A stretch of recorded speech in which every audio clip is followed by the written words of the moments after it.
নমস্কার। গল্প এবং থিয়েটার ইউটিউব চ্যানেলে আপনাদের সকলকে জানাই স্বাগত। আজ শুনবেন এক সিংহ ও ইঁদুরের গল্প। গল্প পাঠে মৈত্রেয়ী। এক সিংহ আর ইঁদুরের গল্প। এক পাহাড়ের গুহায় বাস করত একটি সিংহ। গুহার পাশের গর্তে থাকতো একটা নিংটি ইঁদুর। সিংহমশাই গুহার মধ্যে আরামে ঘুমোচ্ছিলেন। এদিকে ইঁদুরটি খেলা করতে করতে সিংহের গুহায় ঢুকে পড়ল, আর হঠাৎই সিংহের গায়ের উপর দিয়ে ছুটে চলে গেল। তাতে সিংহের ঘুম ভেঙে যেতে আর কি করে বেচারা।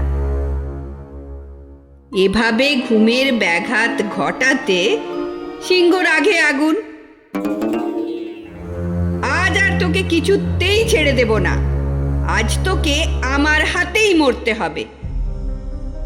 বেচারি ইঁদুর তখন খুব ভয় পেয়ে গেল। সে কাঁপতে কাঁপতে বলল, প্রভু, আমি যে ভুল করেছি তার জন্য আমি ক্ষমা চাইছি। এবারের মতো আমায় ছেড়ে দিন।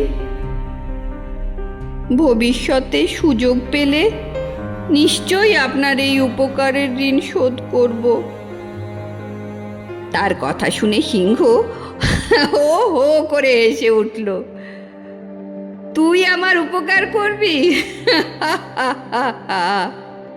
আচ্ছা, ঠিক আছে, আমি তোকে ছেড়ে দিলাম আজ। কিছুদিন পরে সিংহটি শিকারীদের পাতা জালে আটকে পড়ল।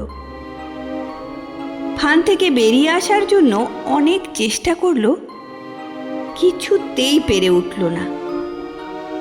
সে প্রচণ্ড চিৎকারে বনের চারপাশ কাঁপিয়ে তুলল। তা শুনে সিংহের ভয়ঙ্কর বিপদের কথা বুঝতে পেরে ইঁদুরটি ছুটে এলো সেখানে। তারপরে আর একটুও দেরি না করে সে তার ধারালো দাঁত দিয়ে কুটকুট করে জালের সুতোগুলো কেটে ফেলল। এবার সিংহ ঝাল থেকে বেরিয়ে এলো।